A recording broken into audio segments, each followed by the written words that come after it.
Kylene Alcantara has shared another set of gorgeous-looking portraits on Instagram.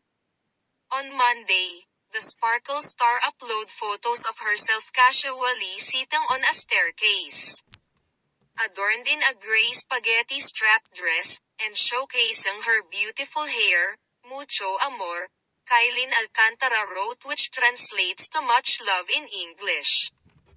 Kylene Alcantara been maintaining a busy yet exhilarating schedule, to say the least.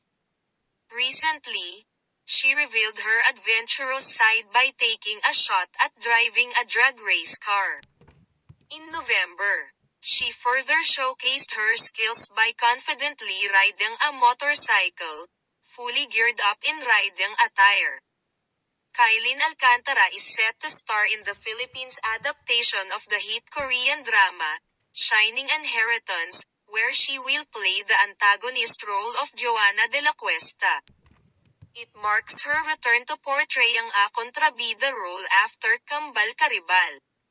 She will be starring with Paul Salas, Kate Valdez, and Michael Sager.